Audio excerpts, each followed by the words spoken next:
bands.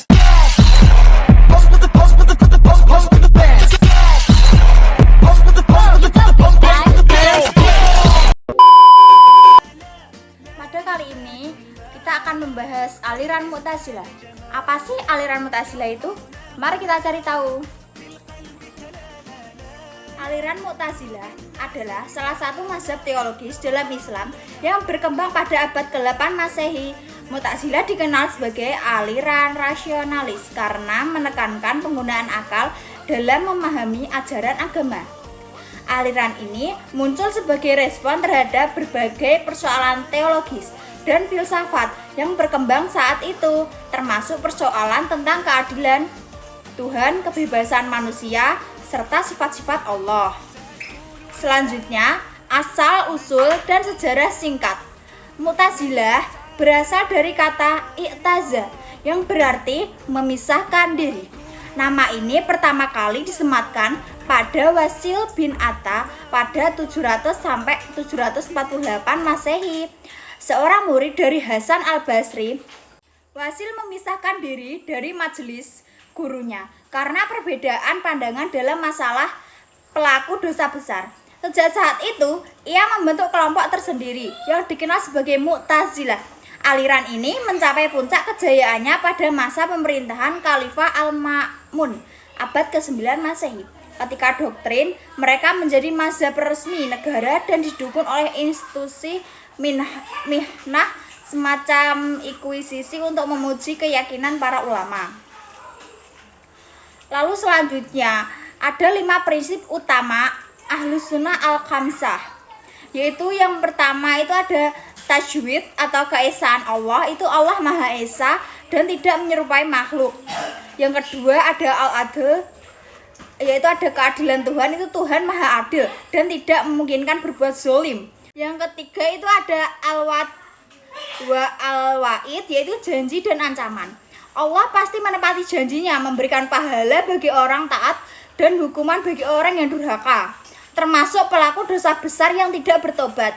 Yang keempat itu ada al-mazilah baina al-mazilatain, yaitu pelaku dosa besar tidak dianggap sebagai mukmin maupun kafir, melainkan berada di posisi tengah, bukan keluar dari Islam tetapi juga bukan muslim sejati. Yang kelima yaitu ada amar ma'ruf nahi munkar, yaitu umat Islam berkewajiban menyuruh kepada kebaikan dan mencegah kemunkaran, termasuk dengan cara menegakkan kebenaran melalui kekuasaan jika perlu. Selanjutnya itu ada pandangan rasional Mu'tazilah. Mu'tazilah itu sangat mengutamakan akal dan memahami wahyu. Bagi mereka, jika tidak bertentangan antara wahyu dan akal sehat, maka wahyu harus ditafsirkan sebagai rasional agar sesuai dengan akal. Mereka juga mempengaruhi berkembangnya filsafat Islam dan diskusi tentang etika, keadilan, dan kebebasan manusia. Konsep mereka membuka ruang bagi dialog antar Islam dan pemikiran Yunani klasik. Ada kontroversi dan penolakan. Meskipun sempat menjadi mazhab resmi negara, pemikiran Mu'tazilah kemudian mendapatkan penolakan dari banyak kalangan. Setelah wafatnya Al-Ma'mun, khalifah-khalifah selanjutnya mengakhiri dominasi Mu'tazilah, terutama karena metode pemaksaan. Keyakinan mereka melalui minhah dianggap bertentangan dengan prinsip kebebasan beragama. Ulama-ulama Ahlus Sunnah seperti Imam Ahmad bin Hanbal sangat menentang ajaran Mu'tazilah, terutama soal penciptaan Al-Quran dan penolakan terhadap sifat-sifat Allah. Lalu yang selanjutnya itu ada warisan dan pengaruh. Meskipun aliran Mu'tazilah tidak bertahan sebagai mazhab dominan, pengaruh pemikiran mereka tetap terasa dalam diskursus teologis dan filosofi Islam. Beberapa pemikiran mereka diadopsi dalam pengembangan ilmu kalam dan filsafat. Di era modern, sebagian intelektual muslim kontemporer menghidupkan kembali semangat rasionalisme Mu'tazilah dalam menafsirkan agama secara progresif dan kontekstual. Lalu untuk kesimpulannya yaitu aliran Mu'tazilah merupakan cerminan dari dinamika intelektual dalam sejarah Islam.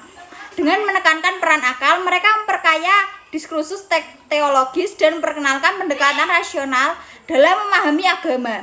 Meskipun telah mengalami kemunduran, gagasan-gagasan mereka tetap menjadi inspirasi dalam pengembangan pemikiran Islam di modern. Lalu selanjutnya ada sesi pertanyaan dan jawaban. Next. Mu'tazilah adalah salah satu aliran teologi Islam yang muncul pada abad ke-8 Masehi. Mereka dikenal karena pendekatan rasional dalam memahami ajaran Islam. Mereka memiliki 5 prinsip utama yang dikenal sebagai usul al-khamsah atau 5 prinsip pokok. Yang pertama ada tauhid atau keesaan Allah. Mu'tazilah menekankan bahwa Allah itu esa dan tidak menyerupai makhluknya sama sekali. Mereka menolak konsep antropomorfisme, yaitu penyerupaan Allah dengan sifat manusia, sehingga mereka menolak semua ayat Al-Quran yang secara lahiriah seolah-olah menggambarkan Allah itu punya tangan, punya wajah, atau duduk di atas arsy. Mereka menafsirkan ayat-ayat seperti ini secara alegoris dan metaforis. Mereka juga menolak sifat-sifat Allah yang berdiri sendiri seperti ilmu, qudrat, hayat, dan lain-lain. Menurut mereka, sifat-sifat itu melekat pada zat Allah, bukan entitas yang berdiri sendiri, supaya tidak jauh pada konsep syirik atau memperbanyak zat.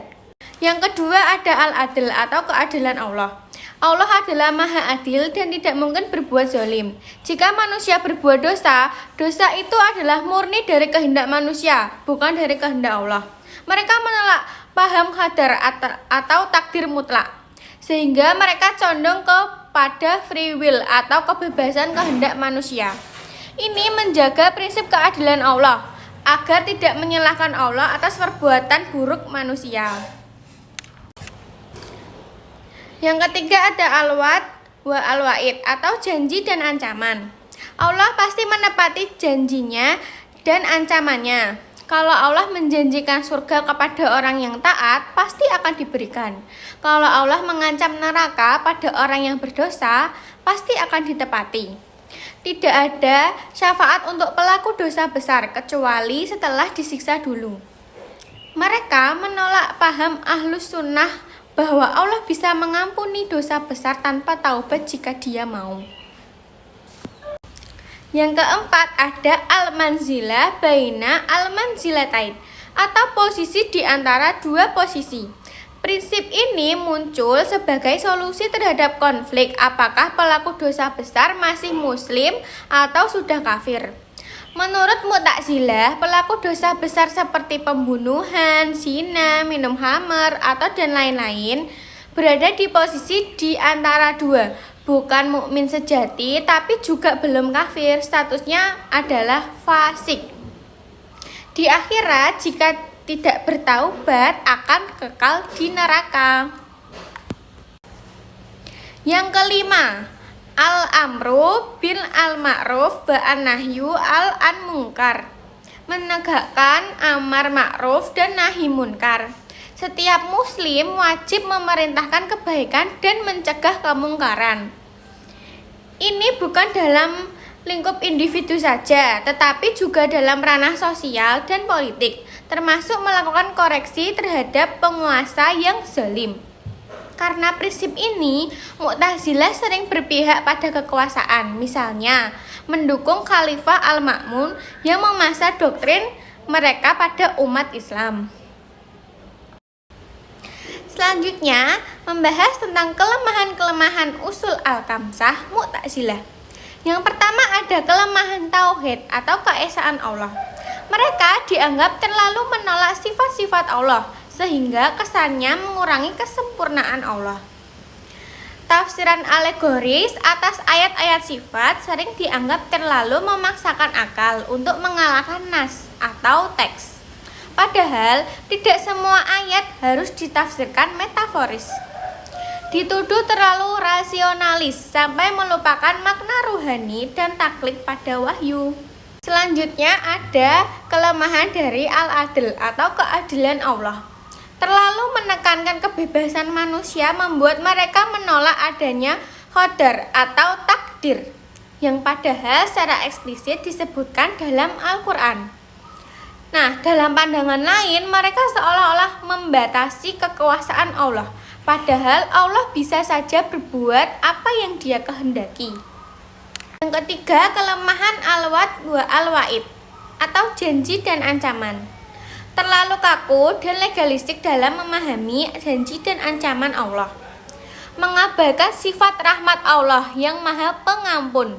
Padahal banyak ayat yang menjelaskan Allah mengampuni dosa siapa saja yang Dia kehendaki.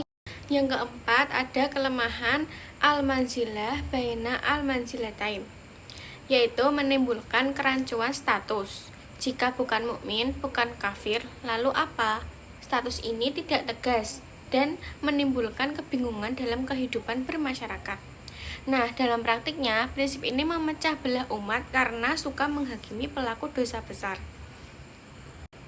Selanjutnya, yang terakhir, yang kelima, yaitu kelemahan al-amru bi al-ma'ruf wa al-nahyu an al-munkar. Nah, kelemahannya, konsep ini sering dipakai untuk membenarkan pemberontakan politik atau intervensi dalam pemerintahan. Nah, bisa berujung kekerasan, fitnah, atau tindakan ekstrim jika tidak dikendalikan dengan bijak. Sekian materi dari kelompok kami.